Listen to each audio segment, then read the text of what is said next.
glorificando, Pai, e agradecendo, Pai, pelas bênçãos que o Senhor tem ministrado nas nossas vidas, Pai.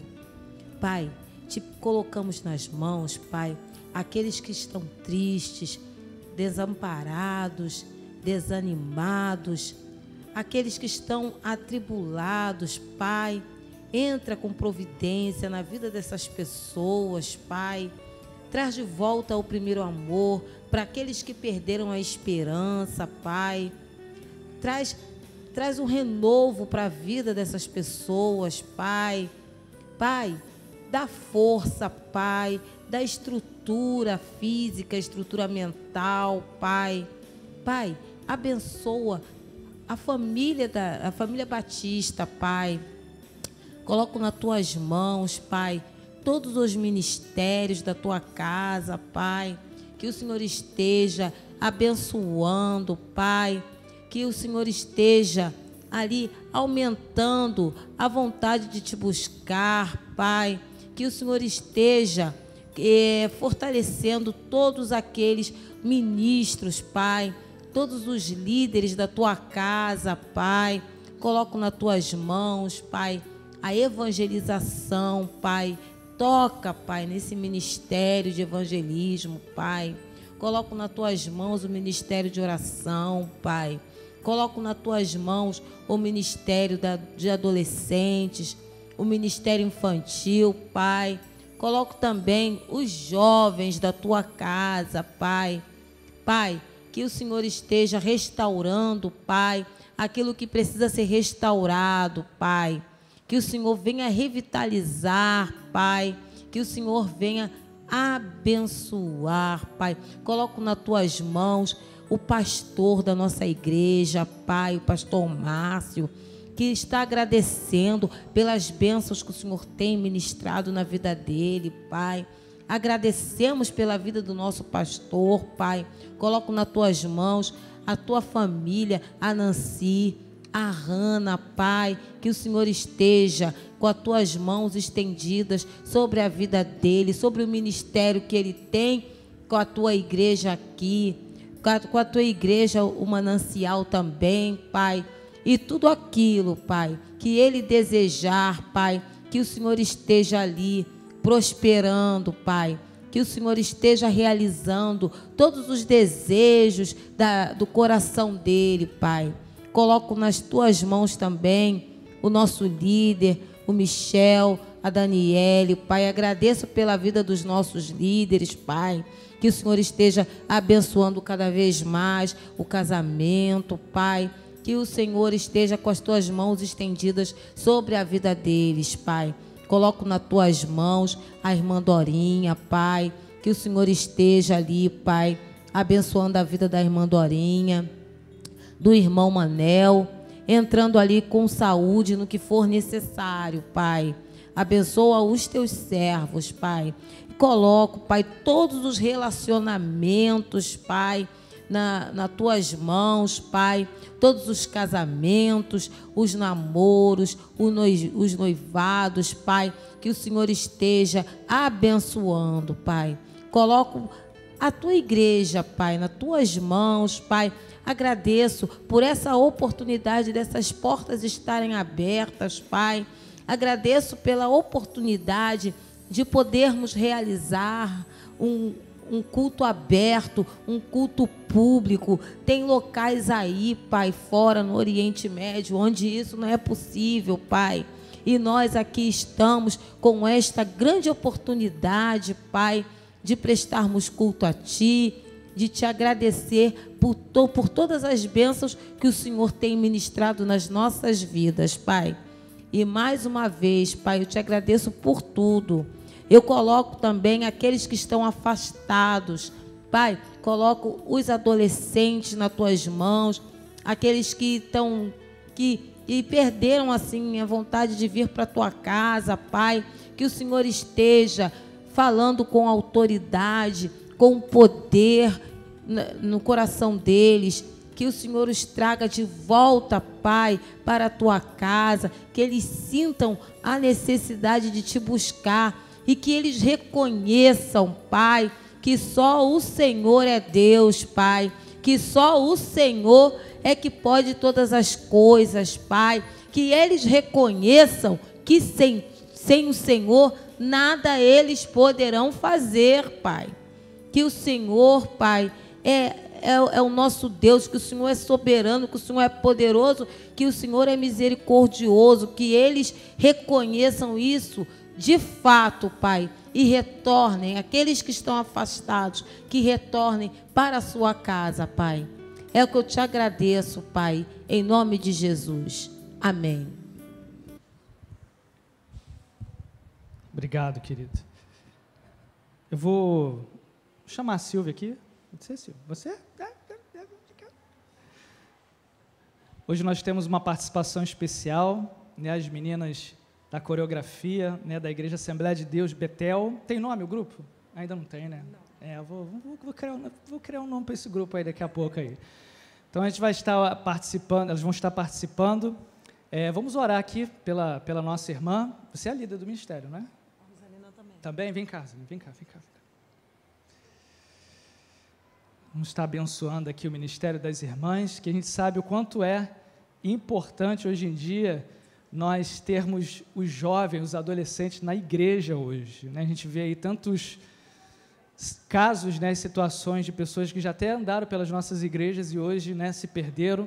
Então, que o Senhor possa dar força a elas. Levante suas mãos, vamos orar por elas. Deus, em nome de Jesus, nós colocamos as tuas servas em tuas mãos. Pedimos, ó Pai, a tua unção dobrada, mais do que elas têm hoje, Deus, para ministrar a esses jovens. Pai, que o Senhor possa abençoar, ó Pai, o trabalho delas. Senhor, que o Senhor possa fazer multiplicar, que a tua bênção esteja sobre elas. Senhor, que aquele local ali, onde a igreja está localizada, que possa ser um celeiro, no qual o Pai possa absorver, atrair, Deus, cada vez mais jovens, adolescentes, para aquele lugar. Que ali elas sejam tratadas, eles sejam tratados, cuidados, ó Pai, exercitados, preparados e enviados. Abençoa eles, ó Pai, com toda sorte de bênçãos. Guarda, Deus, a vida de cada um, de cada componente do grupo, e em especial as irmãs que estão aqui à frente. Abençoa elas, ó Pai, livra elas do homem e da mulher má, em nome de Jesus. Amém? Então a gente vai se preparar aí para ouvir a participação delas.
Cristo é alva como a neve. Se hoje fosse o grande dia, começando às vezes.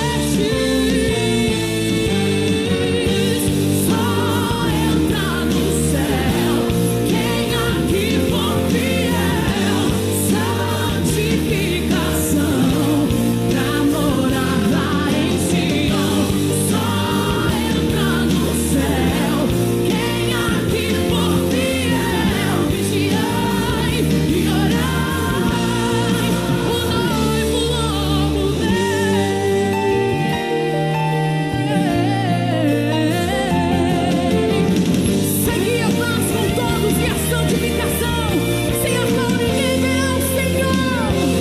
A trombeta tocou e agora quem ficou vai procurar aquele que ele criticou.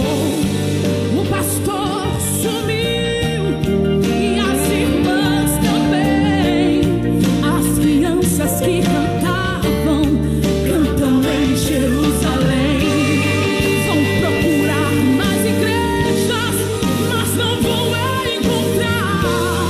Onde estão os crentes que vinham adorar? Aleluia! E saiu a notícia que o mundo não acreditou. A igreja subiu, Jesus voltou. Só entra no céu quem aqui for fiel. Santificação pra morar lá em Sião. Só entra no céu quem aqui for fiel. Vigiai e orai, o noivo logo vem. Só entra no céu quem santificação pra morar lá em Sião. Só entra no céu quem aqui for fiel. Vigiai e orai, o noivo logo vem. Santificação,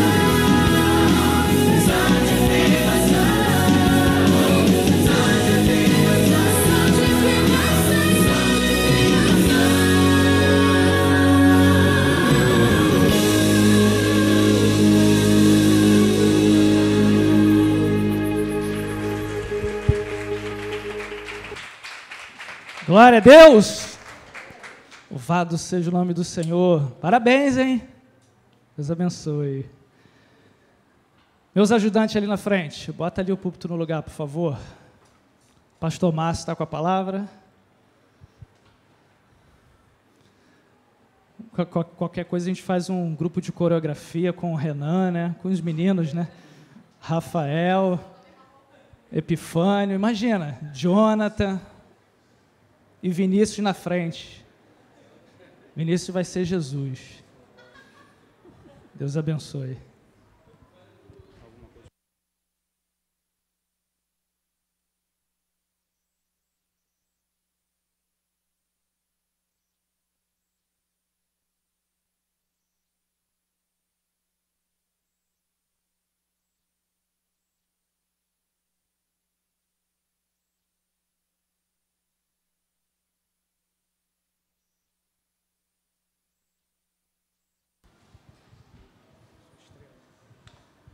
Minha estrela para iluminar aqui o meu caminho.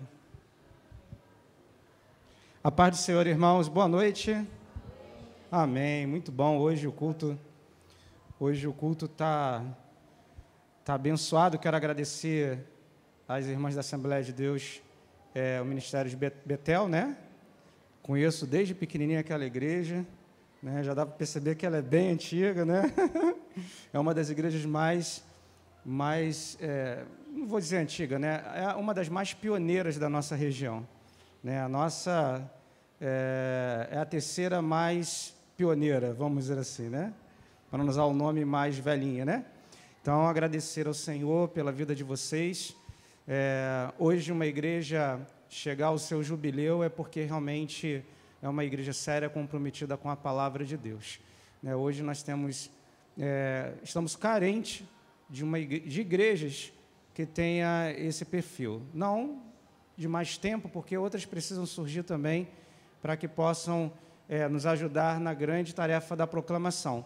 Mas igrejas que prevalecem, que nós temos mais visto igrejas que aparecem e desaparecem, né? Mas há aquelas que prevalecem. Então, agradecer aí às irmãs, o grupo de coreografia também, que está nos prestigiando nessa noite. Pode nos ajudar? Pode? Nós vamos louvar o Senhor mais uma vez, só que esse louvor a gente vai fazer em forma de oração. A música Segurança, consegue tocar? Segurança. Seguro estou em ti, tu és o Deus, meu amor.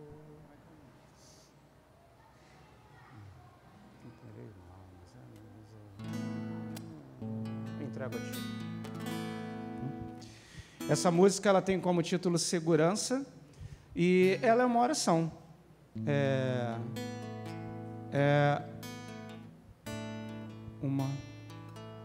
Isso, a oportunidade que nós vamos ter também de trazer aqui no altar do Senhor as nossas ofertas, os nossos dízimos. Tá?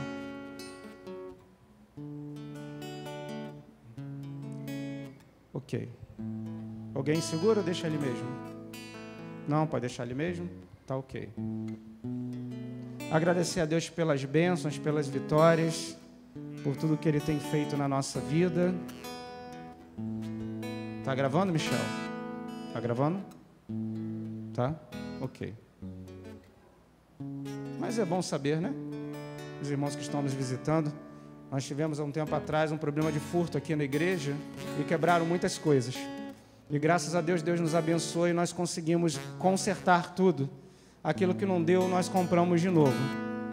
O nosso gasofilaço foi o único que ainda não conseguimos ainda, mas também é uma prioridade para depois. Então, por isso que ele está no baixinho ali. O nosso era grandão, né? Ficava centralizado aqui, mas infelizmente destruíram pensando que tinha alguma coisa, mas não teve, tá? Mas que Deus tenha misericórdia dessas pessoas, né? E Deus tem nos suprido de todas as nossas necessidades. Logo após esse canto, nós vamos também estar meditando na palavra de Deus, então use ele como uma oração nesse momento. Segurança é o nome da música. Amém?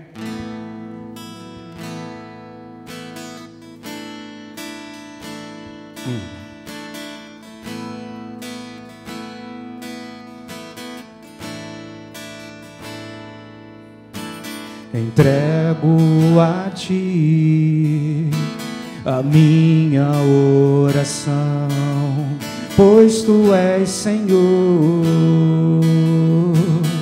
fonte de águas vivas que há em mim. És a minha esperança, és a minha esperança, eu descanso em ti. Posso confiar que a vitória está por vir. Entrego a ti, entrego a ti a minha oração, pois tu és Senhor, fonte de águas vivas que há em mim. És a minha esperança, eu descanso em ti. Posso confiar que a vitória está por vir. Seguro estou em ti, tu és o Deus de amor. Não temerei o mal, tu és o grande eu sou. Eu ergo minhas mãos, preciso receber a tua palavra, ó Deus, que me fará vencer. Seguro estou em ti, tu és o Deus de amor. Não temerei o mal, tu és o grande eu sou. Eu ergo minhas mãos, preciso receber a tua palavra, ó Deus, que me fará vencer. A tua palavra, ó Deus, que me fará vencer. A tua palavra, ó Deus, que me fará vencer. Pai querido, muito obrigado, Senhor, Muito obrigado, Deus, pelas bênçãos, pelas vitórias alcançadas. Queremos agradecer a Ti, ó Pai, por todos os benefícios que o Senhor tem nos dado. Queremos colocar diante do Senhor as nossas vidas, nossas famílias, as nossas rendas.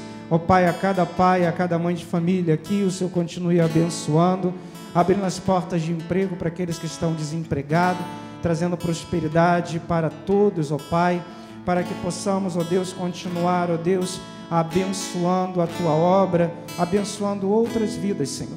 Libera agora a porção da Tua palavra, pois queremos, ó Pai, nos alimentar dela. Queremos, ó Deus, beber, ó Deus, daquilo que o Teu Espírito Santo irá ministrar em nossos corações. Por isso, Senhor, libera esta porção, nos abençoe e nos guarde. É o que nós te pedimos, já te agradecemos, em nome de Jesus. E a igreja diz: amém, queridos. Glória a Deus. Louvado seja o nome do Senhor.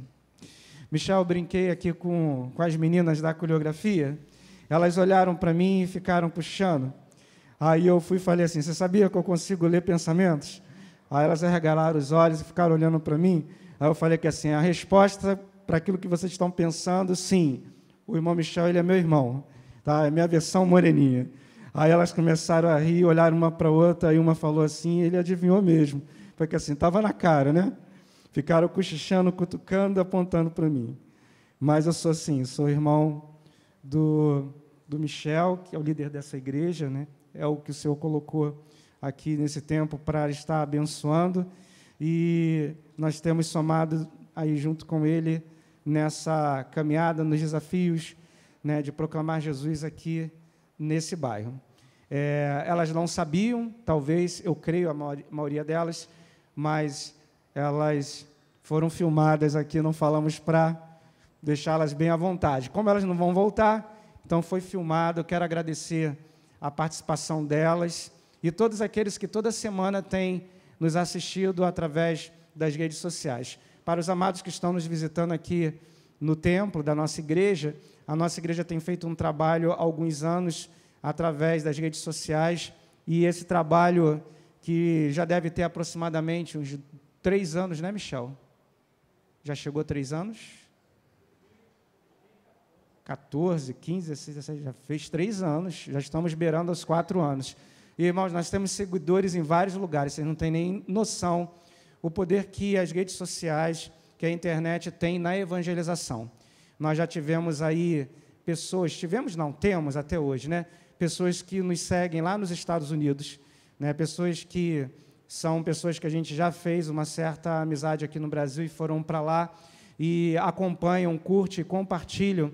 Pessoas que moram lá, mas moram em locais onde pessoas também de língua portuguesa e língua hispânica moram também. Então, eles se reúnem na casa deles e no horário eles colocam lá e assistem na sala deles o culto da nossa igreja. E temos uma amiga que até salva, né, esse culto no computador dela e passa em determinados horários como se fosse uma célula de estudo bíblico e colocam a mensagem lá. Então, as nossas mensagens têm sido utilizadas para trabalho de culto nos lares, em irmãos que moram na América do Norte, junto com pessoas também que saíram do Brasil e foram para lá para trabalhar. Então, tem sido uma bênção. Pessoas na América do Sul, pessoas na Europa, até no Oriente Médio, né, Michel? Já tivemos também participação. A gente não vai divulgar por uma questão até mesmo de preservar essas identidades, mas pessoas no Oriente Médio têm assistido também as transmissões que nós temos feito. E a cada dia Deus tem nos abençoado, temos investido em tecnologia, Michel é da área, então a gente tem usado aí alguns recursos, né, e tem utilizado isso para evangelização. Então, todos esses que estão nos assistindo ao vivo, nesse momento, ou através das gravações nas redes sociais, Deus abençoe e continue abençoando. Foi muito bom passar esse ano de 2018, né, junto com vocês. Estamos chegando na reta final de mais um projeto, o projeto 2018, que foi o ano da excelência, e convidamos vocês para estar conosco no próximo ano, compartilhando, curtindo, se inscrevendo no canal da igreja, para que a gente possa alcançar o maior número de pessoas possíveis. Tá bom? Eu queria falar hoje sobre um tema. A gente está praticamente aí no fechamento do ano de 2018, um ano muito especial para a nossa igreja. Nós trabalhamos durante todo o ano de 2018 excelência, Vivemos aqui na igreja o ano de Daniel, o ano da busca dessa excelência, onde buscamos fazer tudo da melhor forma possível, onde superamos as nossas expectativas, onde falamos assim, não é porque somos uma igreja de uma comunidade que não vamos dar o nosso melhor e trabalhar de uma forma com o máximo do nosso potencial, não é porque somos uma igreja de porte pequeno que vamos agir como pequeno, não vamos ser gigantes, por isso fomos desafiados aí a trabalhar, através, como acabei de informar, sobre as redes sociais e também no trabalho de evangelização da igreja. Não é porque somos uma igreja de comunidade, numa região da zona norte do Rio de Janeiro, que não vamos nos preparar e nos contextualizar ao mundo que está em nossa volta. Então, agradecendo muito a Deus a todos, tia Adriana, Letícia, Ministério de Louvor, Epifânio, todos os irmãos que buscaram nos últimos anos estudar, se reciclar, não somente na questão eclesiástica, mas também na questão pessoal, que acrescenta para a gente muitas coisas positivas. Quando a igreja estuda, quando a igreja se aperfeiçoa secularmente, ela traz para a gente mais conteúdo, ela traz para a gente mais maturidade, e também quando ela busca também conteúdo na área teológica, que nós temos muitos estudiosos da Palavra de Deus, pessoas que fizeram cursos de nível pastoral mesmo. Então, agradecer a Deus porque vocês acreditaram no projeto e vocês estão buscando cada vez mais ser luz e sal da terra aqui nesse lugar. Então, essa busca da excelência fez da Igreja de Nova Esperança uma igreja preparada, muito contextualizada, onde a gente pode pegar aqui um adolescente do nosso tempo aqui, posso pegar aqui um jovenzinho, botar aqui, ele vai dar uma aula, ele vai pregar, ele vai falar da palavra de Deus, ele vai trazer uma boa mensagem, ele vai se contextualizar essa mensagem, vai aplicar todos os princípios da palavra e vai fazer isso com excelência. Então, Deus tem nos abençoado, tem nos usado nesse tempo para ajudar também outras pessoas. Sem falar também que as nossas vozes estão também alcançando e abençoando também outros ministérios e abençoando também outros pastores. Então, o que falar nessa reta final, na quarta-feira no altar, que é a quarta-feira que nós utilizamos aqui na igreja, para trazer mensagens, desafios, mensagens para mudar a história, mudar a vida, para a salvação, para a consagração. Queria falar hoje sobre a graça. A graça, ela é algo assim muito importante, muito conveniente e muito aplicável dentro desse momento que nós estamos vivendo. O ano que vem, Deus tem nos dado sonhos, tem falado ao nosso coração sobre novos projetos para a nossa igreja aqui nesse lugar. Então, o que falar de tudo isso, se não mencionarmos sobre graça? Então, eu queria pedir aos irmãos a abrir suas Bíblias em Romanos, capítulo 15. Nós vamos fazer... Romanos fala muito sobre graça, mas me chamou muita atenção, em específico, a esse versículo, tá? Romanos capítulo 15, eu vou falar sobre alguns de Romanos, mas eu queria começar aqui como texto áureo, Romanos capítulo 15, versículo 15.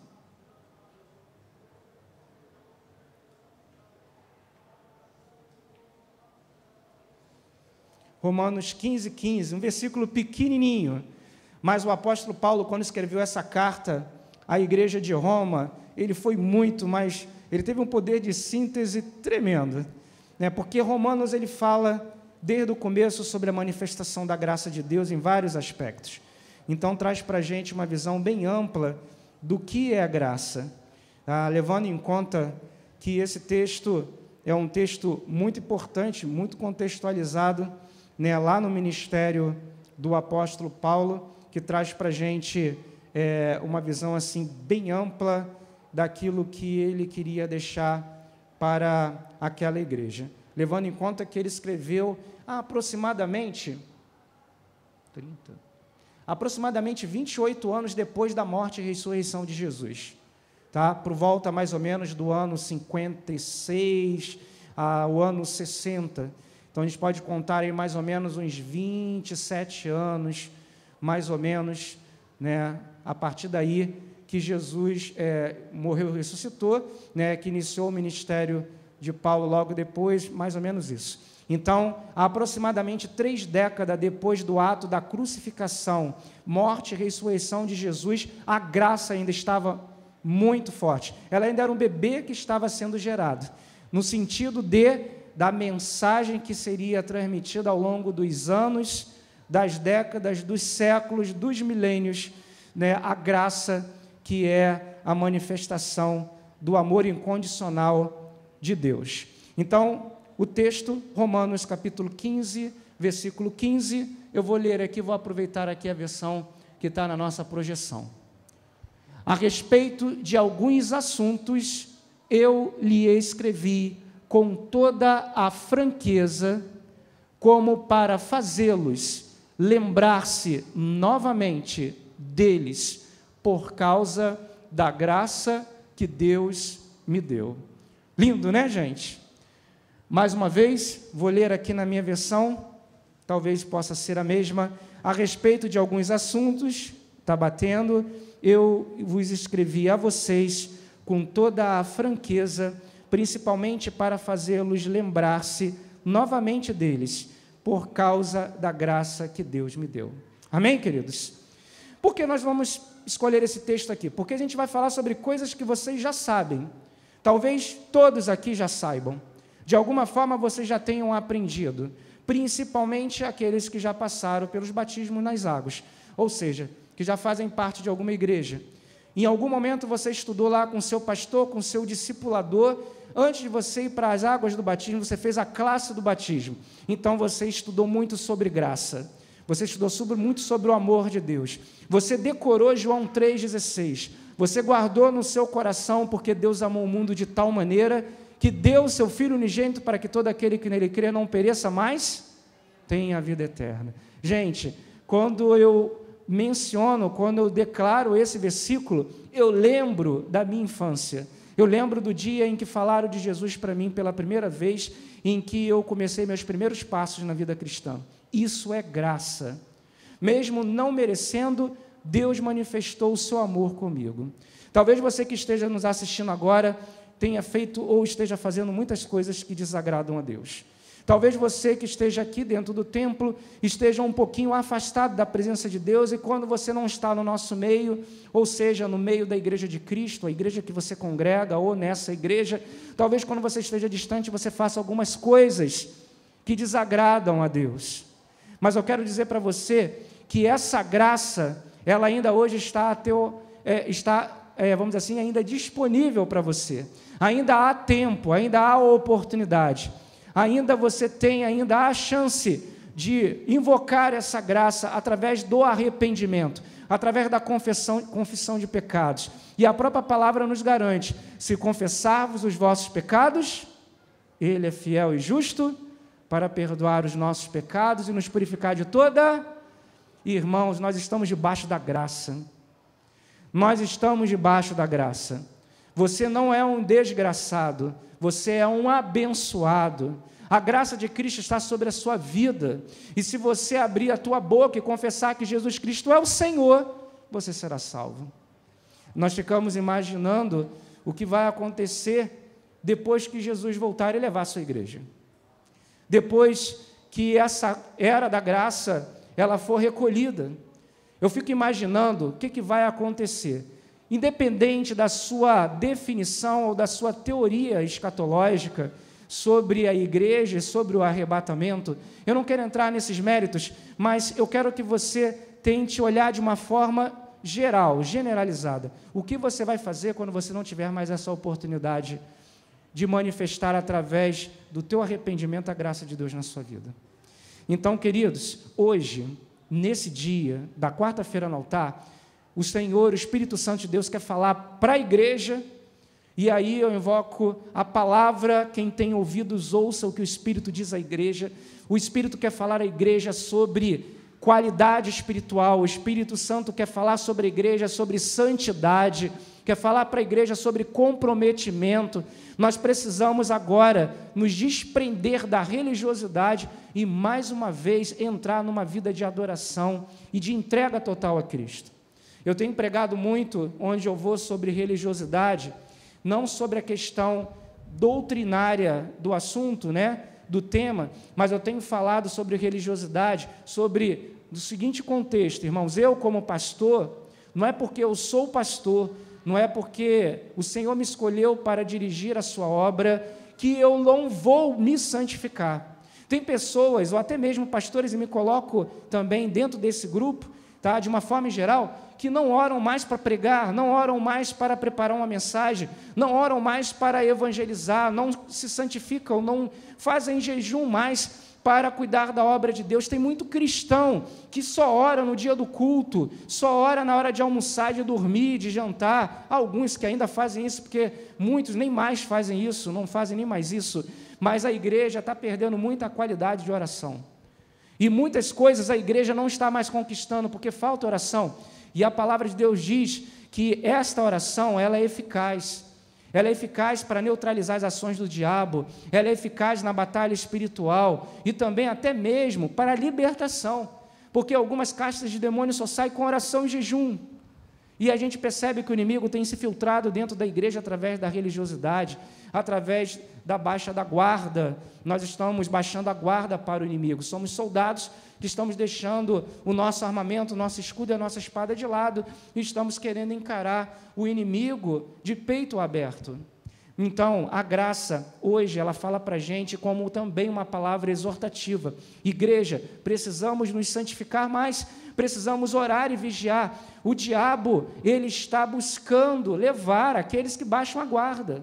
E a palavra de Deus nos dá essa certeza e consolida e bate em cima desse princípio sobre que o inimigo ele está ao derredor.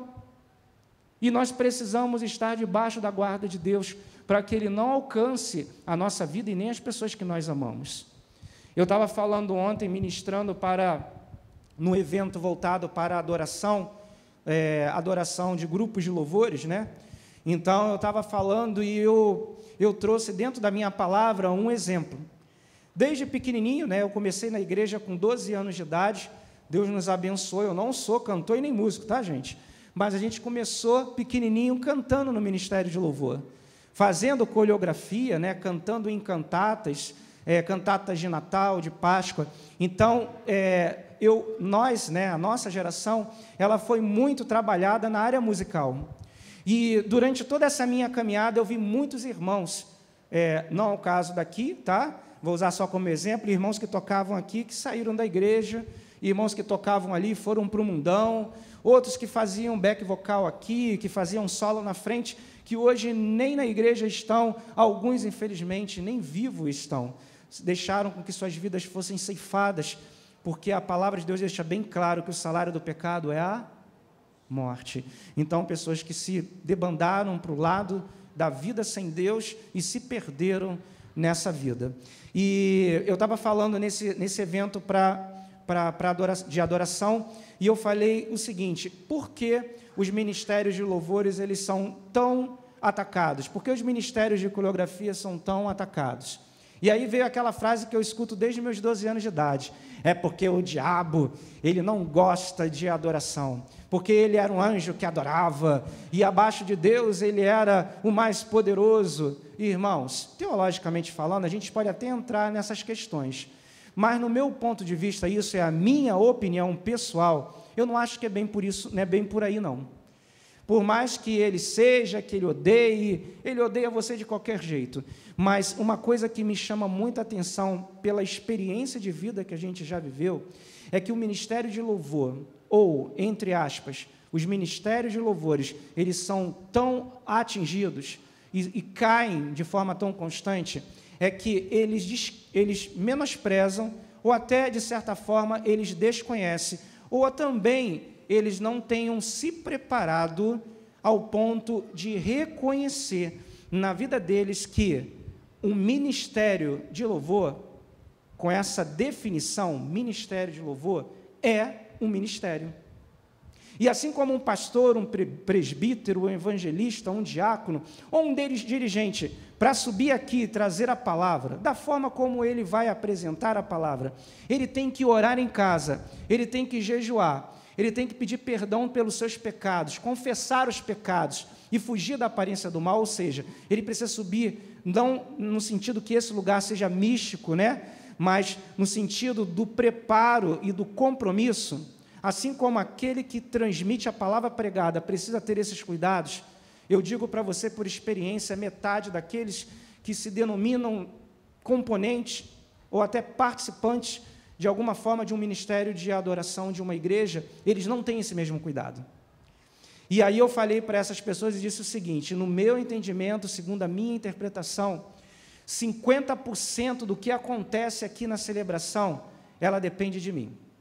Entendendo que, claro, o 100% é a graça de Deus, é o Espírito Santo que dirige, mas o usar 50% é minha responsabilidade.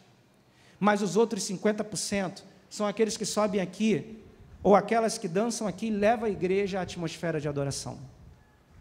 Vocês entendem dessa forma, irmãos? Vocês compreendem por isso que muitos ficam pelo caminho? Imagine eu assumir um ministério, começar a pastorear uma igreja toda errada. Na hora do meu namoro eu faço um monte de coisa errada. Eu transo com a minha namorada. No meu trabalho eu dou volta lá no pessoal. Eu traio a minha mulher. Eu faço um monte de coisa. Eu não oro, eu não jejuo, eu não busco a presença de Deus e nem tampouco leio a palavra. Eu não me alimento, eu não tenho fé. Porque a Bíblia fala que a fé vem pelo ouvir a palavra, e eu não tenho nem paciência de ler, ainda mais para ouvir. Eu não consigo sentar para meditar. Você acha que o meu ministério vai durar muito tempo? Não vai, não. Não vai durar mesmo. Ele não vai conseguir levar nem aí uns 2 anos. Ele pode enganar durante um período, mas depois, como diz um pastor amigo meu, a casa vai cair. Por quê? Porque o diabo ele vai só dando corda, ele vai deixando você se enrolar. Você pensa que está tudo bem, você trai ali, você erra ali, você se corrompe lá e não está acontecendo nada, eu vou continuar. Quando o negócio está bem enrolado, ele vai, bum, puxa, aí todo mundo fica sabendo. Aí a família se destrói, a igreja acaba, o ministério vai para o espaço, a casa cai literalmente. Isso acontece muito com aqueles que ministram também aqui na frente, porque o inimigo ele trabalha dessa forma. Mas o que tem a ver tudo isso em relação à graça? Queridos, a graça é uma palavra que é aplicada na nossa vida. A graça, ela tem uma definição. E se a gente olhar para a Bíblia, ela faz o seguinte: a graça, na verdade, ela é uma concessão. É uma concessão da bondade de Deus. Deus concedeu a sua bondade através do seu Filho Jesus para cada um de nós. Ele está dando uma concessão para você, ó, eu estou dando direito a você, independente do que você fez, do que você é, do que você tem feito, eu dou uma concessão de graça. É um favor que você não merece, mas Ele te dá porque Ele te ama. E esse amor é um amor, não tem como mensurar esse amor dentro da definição humana. Por isso, graça se manifesta dessa forma. A palavra graça, ela vem do grego chamado charis, ou charis. É uma palavra traduzida que diz o seguinte, ó, quando você aplica ela no original, lá no grego que foi escrito o Novo Testamento. Graciosidade. É a graça se manifestando. Atrativo de amor. É algo que chama amor. Se eu manifesto o meu amor por você, todo mundo te ama junto. Um exemplo, né? Para você entender em outras palavras. Quando o Senhor derrama a sua graça sobre você, coisas boas vêm para você. Vem de Deus o amor e as coisas começam a vir. Uma das coisas que eu posso dizer, irmãos, que é tão lindo e que atrai, é a família de Deus.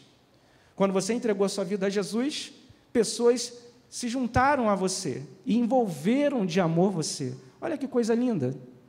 Deus não mandou fazer isso. As pessoas se identificaram e viram. Hoje a igreja, o que é a igreja? A igreja hoje é o corpo de Cristo. Nós somos essa manifestação da graça. Interessante que tem pessoas que pregam o cristianismo sem a igreja. São chamados desigrejados. Pessoas que um dia foram membros de alguma igreja, por algum motivo, brigaram com igreja, ministério, pastor, amigo, irmão, viram alguma coisa que não gostaram, e aí falam assim, agora eu vou ser cristão dentro da minha casa, vou botar o meu rádio, vou fazer a entrega do meu dízimo para algum ministério via transferência, PagSeguro, coisa desse tipo, vou fazer minhas orações aqui, está bem. Nada substitui a reunião do corpo de Cristo. Tanto que em 1 Coríntios capítulo 11, a partir do versículo 23, Jesus ele ensinou, Paulo contou essa história para a gente, deixou essa mensagem, em que na noite em que Jesus foi traído, ele tomou o pão e tendo dado graças, também pegou o cálice, que tinha um vinho, falou que era a nova aliança, e falou, fazei isso em memória de mim. Não tem como você memoriar coletivamente o sacrifício, a manifestação da graça de Deus, se você não estiver na reunião do corpo. Não é verdade, irmãos? Então, a graça, ela é essa manifestação, ela atrai essas coisas. E uma outra coisa, né, que a tradução lá da graça no grego também traz para a gente, é que graça é cuidado. Deus, Ele manifestou a sua graça porque Ele quer cuidar da gente. Ele não manifestou apenas porque Ele gostou de você, ou que você fez alguma coisa ou está fazendo. É porque Ele quer cuidar de você. Quando nós estamos debaixo da graça, irmãos, nós somos amados, nós somos protegidos através desse cuidado de Deus, e também nós somos envolvidos por ela. E quando nós somos envolvidos, conforme eu falei, a gente traz coisas boas para a nossa vida. Aí, olhando para isso, né, a gente começa a ver o que é graça para você. Como que você pode retribuir essa graça? Como que eu posso retribuir por todos esses benefícios, por todas essas coisas boas que Deus tem me dado? O que você hoje pode fazer em troca disso? Posso dar uma resposta? Nada. Por mais que você faça alguma coisa, nunca vai se igualar à manifestação desse amor de Deus. Mas é claro que você pode sim fazer a sua parte. Retribua através de uma vida digna diante de Deus. A dignidade. Nós precisamos viver um cristianismo digno, irmãos. Não estamos sendo dignos com Deus. Você já percebeu isso? Às vezes nós olhamos para Deus porque Ele não tem uma forma física, porque às vezes parece que Ele está em silêncio, e a gente vai e entra numa rotina de vida de religiosidade, e a gente esquece que tudo que Ele fez ainda é vivo hoje. Cada vez que você faz uma coisa que desagrada a Deus, você entristece ao Senhor. Ele deu a vida do próprio Filho dele e você se prostitui. Ele deu a vida do Filho dele e derramou o sangue dele lá no Calvário, e você não honra Ele compartilhando da sua fé de forma digna e excelente. Ele fez isso todos os dias da vida dele. Ele viveu para te dar vida e vida com abundância, mas você não tem a capacidade de pelo menos uma vez por semana orar e jejuar em prol da sua própria vida.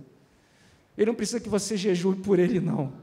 Ele venceu tudo, Ele só está querendo que você caminhe também nessa mesma trajetória da vitória, da coroa da vida que Ele vai te dar lá no final. Quando Ele disse, ser fiel até a morte, eu vou dar a coroa da vida, é para você passar esse estágio da terra como um peregrino mesmo. A Bíblia fala que nós somos peregrinos. O que é um peregrino? É alguém que está de passagem. Você não está aqui para construir tendas, irmãos, para fazer e ficar aqui e morrer aqui. Deus te fez, te criou e te formou e te chamou de novo para que você caminhe por essa terra, peregrine, não crie raízes. Nós não podemos amar o mundo, irmãos, no sentido das suas coisas, dos seus prazeres. Estamos aqui para viver no mundo e desfrutar das coisas que Deus nos beneficia, mas não estamos aqui apenas para viver em prol desse mundo, estamos aqui de passagem. Isso muitas pessoas não entendem. Eu tenho conversado muito com alguns irmãos aqui da igreja, meu irmão, com outros pastores, e uma coisa que a gente tem sido provocado, para não dizer tentado, provocado pelas pessoas, tentado pelo diabo, o diabo ele vai tentar de todas as formas, mas provocado pelas pessoas a oferecer alguma coisa em troca da fé. Hoje em dia é muito difícil você falar sobre graça. Jesus morreu na cruz, adolescente? Entregou a vida dele na cruz para nos salvar. Por um adolescente, eu tenho certeza que pela simplicidade, até mesmo pela pureza dos seus corações, eles recebem de uma forma muito positiva essa mensagem. Mas se você chegar agora para um homem que tinha uma empresa, há 1 ano atrás, ele quebrou com a crise do Brasil, e esse cara tem um monte de dívida, tem um monte de casa sendo penhorado, recuperação judicial na empresa, todas as contas correntes travadas, ele não tem crédito para comprar nenhuma bala. E aí você chega aqui e fala sobre o amor de Deus. Ele fala assim, pô, pastor, se eu continuar falando sobre isso, eu vou procurar outra igreja que vai me fazer empresário de novo. Eu sei que eu vou lá para outra igreja, vai ter a campanha dos empresários, eu vou ficar multimilionário de novo. Nós somos provocados, ministérios e ministros, a pregar sobre essas coisas, não que elas não estejam na palavra de Deus. Deus fala sobre vida abundante, Deus fala sobre vitória, Deus fala sobre prosperidade, Deus fala sobre sucesso, só que isso é contextualizado e é pontual a determinadas situações, determinadas pessoas. O mais importante é nos desapegarmos dessas coisas e focarmos quem é o principal na nossa vida, ou o que é principal na nossa vida. É Jesus Cristo. Eu estava conversando com uma pessoa que está passando por um problema de saúde, E essa pessoa está muito mal mesmo. E uma das coisas que me chamou a atenção nessa pessoa é que essa pessoa não fala mais sobre profissão, ela não fala mais sobre empresa, ela não fala mais sobre dinheiro, ela não fala mais sobre conquistar coisas, ela fala sobre Deus. E eu comecei a perceber, Adriano, uma coisa muito interessante, é um fenômeno mesmo. Quando nós estamos no fim da vida, ou pensamos que estamos no fim dela, a gente valoriza aquilo que a gente deveria ter valorizado a vida inteira. Para muitos que pensam que é o fim da linha, infelizmente não tem muito o que fazer.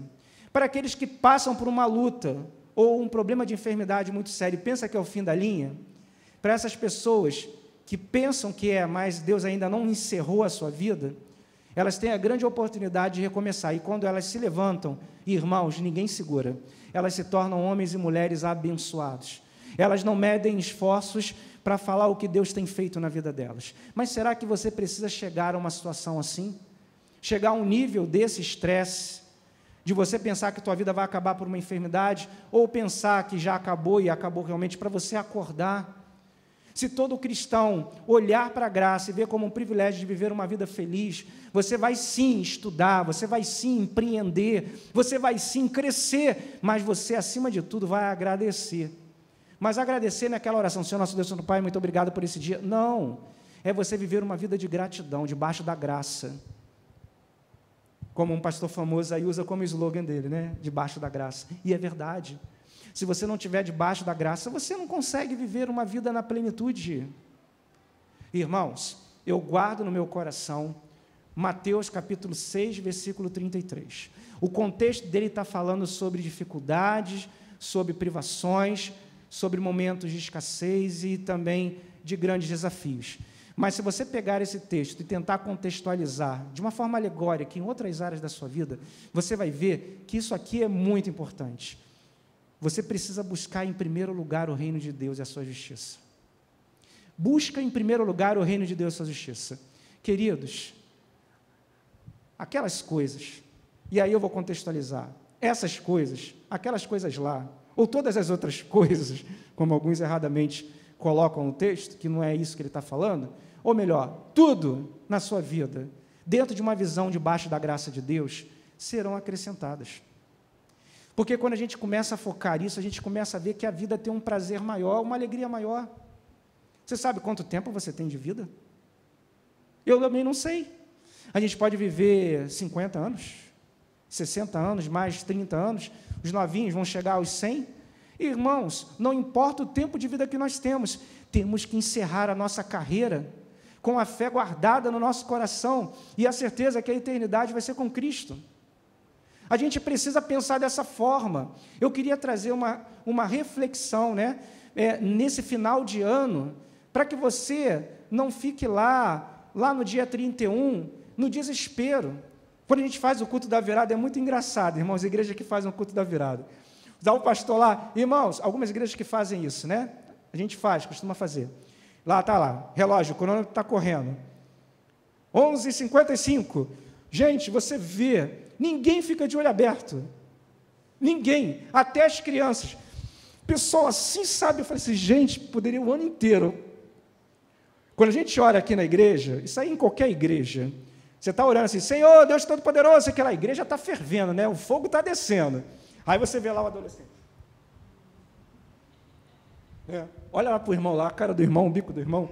Mas até os adolescentes no culto da virada, eles estão ali, porque eles sabem, eles entendem, e está todo mundo ali empenhado, que o ano está acabando, aquela sensação de perda, e aquela sensação também de medo, de algo que vai acontecer de novo, que você não sabe, é o ano que está entrando. Então, todo mundo fica ali, constrangido ali, empolgado naquela coisa. Por que a gente não costuma fazer isso durante todo o ano? Nós estamos hoje, praticamente na primeira quinzena de dezembro, essa gravação agora, você vai ver, já vai estar em outra data, em outro momento. Mas aqui agora, nesse momento, falta ainda mais ou menos uns 20 dias, né? Uns 17 dias para a virada do ano. Por que a gente não começa a fazer isso agora? Irmãos, é uma coisa muito séria. A graça, ela é um poder que nós temos nas nossas mãos. Essa graça, ela pode libertar pessoas. A graça, ela pode salvar uma família. A graça pode mudar um bairro. É pela graça de Deus que nós estamos aqui. Betel lá do outro lado e nós aqui. É pela graça de Deus que pessoas transitam entre a gente. E essa graça precisa se refletir na vida do traficante, na vida das pessoas que estão hoje com as suas vidas perdidas, os viciados. Você tem manifestado essa graça através do teu testemunho? Você tem compartilhado dessa graça? Irmãos, é uma coisa muito interessante. É uma coisa, assim, muito impactante. Mas existem pessoas, dentro das próprias igrejas, eu não estou falando mal disso, eu só estou trazendo uma pequena reflexão. Algumas pessoas fazem parte de multinível aqui. Já fez? Empresa de multinível? Rinodê, Polishop, Contém um Grama, essas empresas aí, eu acho interessante. Eu já fiz parte uma vez de uma dessas empresas. E aí você vê um negócio que é muito interessante. As pessoas, elas quando entram para essas empresas, parece que uma lavagem cerebral foi feita na cabeça delas. E muitas sim, tá? Trabalha muito programação neurolinguística, e tem muitas técnicas. Tá? Mas uma coisa que me chama a atenção é que as pessoas vivem uma situação como se elas fossem únicas no mundo. Elas falam a todo tempo, a toda hora, elas dormem e acordam, fica chato. Né? Você já viu alguma pessoa que trabalha nessas empresas? Chega a ser chato. Olha só, eu quero falar para você, pô, o céu está bonito hoje, né? Mas está vendo aquela cor do céu? Tem uma maquiagem que é da cor daquele céu.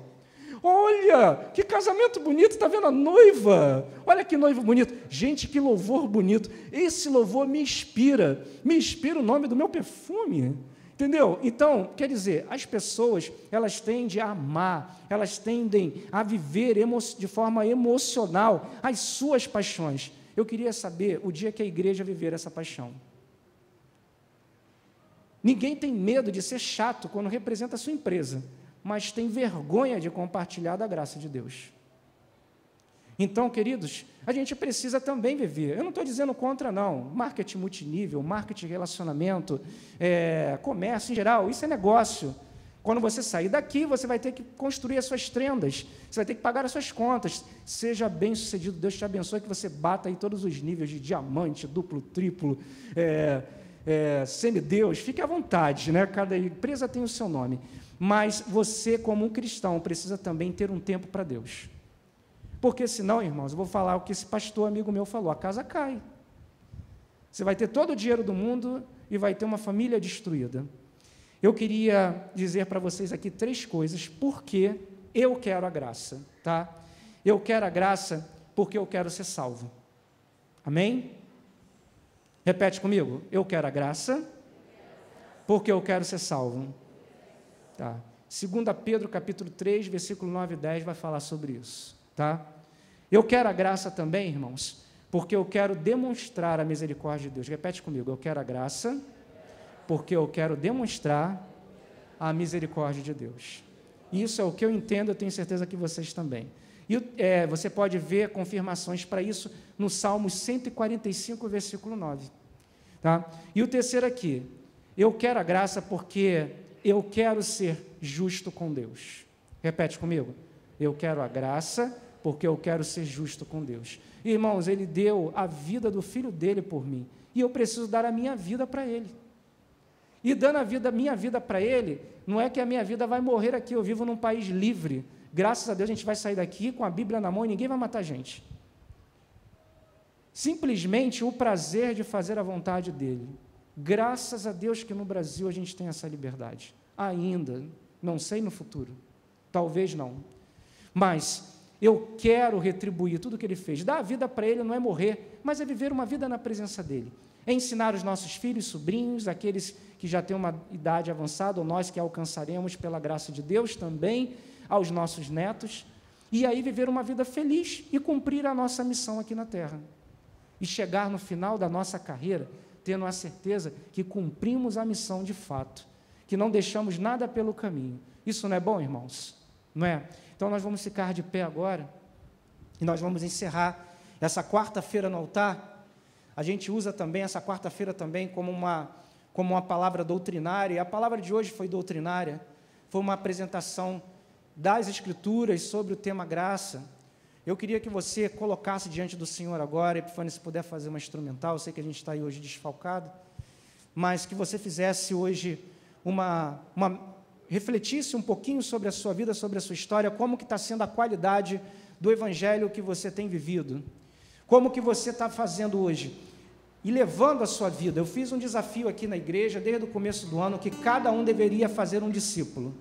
Irmãos, o cristão precisa fazer um discípulo por ano, pelo menos. Você sabe o que significa isso? Você tem que pegar uma pessoa, falar de Jesus para ela tem que entregar a vida dela para Jesus, você tem que chegar para o teu pastor e falar que assim, pastor, estou entregando aqui, ó, esse aqui é o fruto do meu trabalho, e eu estou entregando ele para a classe do batismo. Faz um propósito com Deus em 2019, eu quero fazer um discípulo em 2019, você vai chegar em 2019 com um discípulo, e eu quero falar algo aqui da parte de Deus que fala o meu coração, irmãos, recebe aí porque é de Deus. Quando você tiver um discípulo, você vai ser um homem ou mulher consagrado a Deus, porque o discípulo vai passar o WhatsApp para você e vai estar com um problema e pedir para você orar, e você vai orar com ele, e para orar por ele você vai ter que jejuar por ele, para jejuar por ele você vai ter que ir para um monte. Quando você for ver, irmão, irmã, você vai estar sendo um irmão, uma irmã abençoada por Deus, porque Deus vai começar a te dar mais um, daqui a pouco, irmãos, você vai ser um homem ou uma mulher, um vaso verdadeiramente de honra nas mãos de Deus. O crente só é crente de verdade, o cristão, melhor dizendo, só um cristão de verdade, quando ele faz discípulo, porque discípulo faz ele ser cristão. Não existe cristão sem discípulo, assim como não existe discípulo sem cristão. E isso às vezes a gente não tem percebido, irmãos. Agora vamos entender uma coisa, se na igreja Betel ou na Nova Esperança, cada membro fizer um discípulo em 2019, pode falar para o teu pastor, vai ter que comprar outra igreja, outro espaço. Vai ter que alugar um galpão, porque não vai dar. Aqui, não vai dar mesmo. A gente vai ter que dar um jeito. E você que está nos assistindo, tão pouco, irmãos, vai ser uma explosão de avivamento. Se cada brasileiro que se diz hoje ser um cristão em Cristo Jesus, fizer um discípulo, e levar esse discípulo até o batismo, o Brasil, ele vai ser uma nação verdadeiramente cristã. E Deus vai sarar essa terra. E as bênçãos de Deus vão se levantar derramar sobre esse lugar. Você vai ver que não vai ser político, não vai ser sistema político, não vai ser nenhum salvador da pátria que vai mudar a história, vai ser Jesus. A graça dele vai ser derramada sobre essa nação, e o Senhor vai sarar essa terra.